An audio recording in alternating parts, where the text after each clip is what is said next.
નમસ્કાર દર્શક મિત્રો, @ગુજરાતમાં આપનું સ્વાગત છે। ભાજપ પાર્ટીના નેતાઓ વચ્ચે જ એટલા આંતરિક વિખવાદો છે કે એમને કોંગ્રેસ કે દુશ્મનોની જરૂર જ નથી। 3 દાયકાથી ગુજરાતમાં ભાજપનું શાસન છે, જેને પગલે નેતાઓ પણ છાટકા બની ગયા છે। એક નાનામાં પત્રથી અમદાવાદ ભાજપમાં ખળભળાટ મચી ગયો છે। આ પત્રમાં વિધાનસભાના ધારાસભ્ય અને વોર્ડ પ્રમુખો સહિત ઘણા નેતાઓના નામનો ઉલ્લેખ કરીને ગંભીર આક્ષેપો કરવામાં આવ્યા છે કે તેઓ પદનો દુરુપયોગ કરી રહ્યા છે। આ કથિત પત્રિકા હવે સોશિયલ મીડિયામાં વાયરલ થઈ રહી છે, જેના કારણે ભાજપના શહેર કારોબારી અને કાર્યકર્તાઓમાં ચર્ચાનો વિષય બન્યો છે।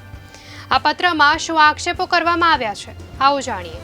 આ લેટર બોમ્બ કોઈ બીજાએ નહીં પરંતુ ભાજપના જ કોઈ કાર્યકર્તાએ ફોડ્યો હોવાની ચર્ચા છે। જો કે કાર્યકર્તાએ પોતાનું નામ જણાવ્યું નથી।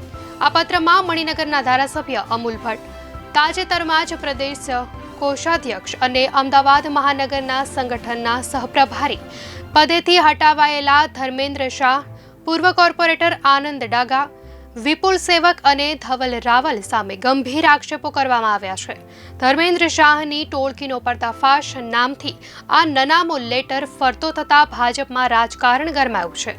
અમદાવાદ ભાજપના નેતાઓના ઘરે મોકલવામાં આવેલા આ લેટરમાં જે આક્ષેપો કર્યા છે તે મુજબ ધર્મેન્દ્ર શાહની ટોળકીએ પાર્ટીના નામે હોદ્દાનો દુરુપયોગ કરીને મોટા ભ્રષ્ટાચાર કરીને કરોડોની મિલકત ભેગી કરી હોવાનો ગંભીર આક્ષેપ કર્યો છે। જો કે આ આરોપોને ભાજપ નેતાઓ દ્વારા ફગાવી દેવામાં આવ્યા છે। આ આક્ષેપોને ફગાવતા ભાજપ નેતા ધર્મેન્દ્ર શાહે જણાવ્યું કે રાજકારણમાં વિઘ્ન સંતોષીઓ હોય છે।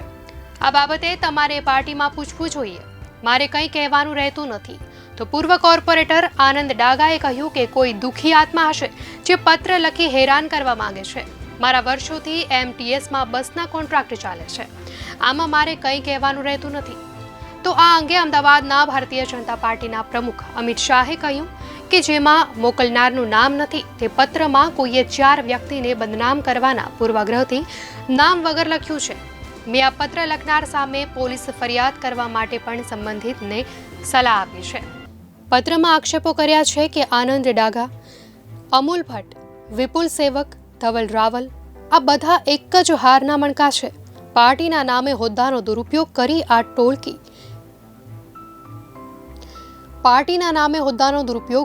આ ટોળી રોકડીમાં જ પડી છે। ડાગાએ બધાને પૈસા બતાવી લટ્ટુ બનાવી દીધા છે। ધર્મેન્દ્ર તો પહેલાથી જ MTSની બસો અને કચરાની ગાડીઓમાં ભાગીદાર છે, પછી પૈસા માટે લાળ પાડું। અમૂલ ભટ્ટ સ્ટેન્ડિંગ કમિટીનો ચેરમેન થયો એટલે ડાગા માટે બબાલ કરી હતી, તે બધા જાણે જ છે। આ ભાઈએ વખતથી ડાગાની ઓફિસના પહેરેદાર બન્યા। મણિનગર વિધાનસભાના બધા કાર્યકરો સારી રીતે જાણે છે, પણ આ ચંડોળ ચોકડીને કારણે કોઈ બોલતા નથી। પત્રમાં એવા પણ આક્ષેપો કરવામાં આવ્યા છે કે આ મોટે ભાગે દરરોજ ડાગાને સલામ કરવા જાય છે અને એના ઇશારે કામ કરે છે। શીતલબેન ડાગાને દંડક બનાવવામાં તેમનો મોટો રોલ હતો। હવેથી આ દરવાજે જતા બંધ થઈ જશે। તેની પાસે રાતોરાત એટલો પૈસો કેવી રીતે આવ્યો? મણિનગરમાં દુકાનો, 2 કરોડની ઓફિસ, 2 SUV કાર, બોલો।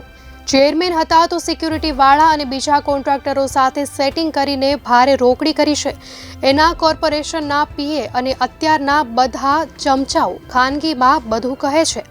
મણિનગરની અને પહેલાની જોડેના લફરા પણ પક્ષના નેતાઓ અને આખું ગામ જાણે છે। મણિનગરની બહેનોએ આ લંપટ સ્વામીથી સાચવવું જોઈએ। હવે પ્રધાનમંત્રી પાટીલ સાહેબ, બધા ધારાસભ્યોને પણ લેટરથી જાણ થશે કે અમૂલ ભટ્ટ આ ટોળીનો જ સાગરીત છે।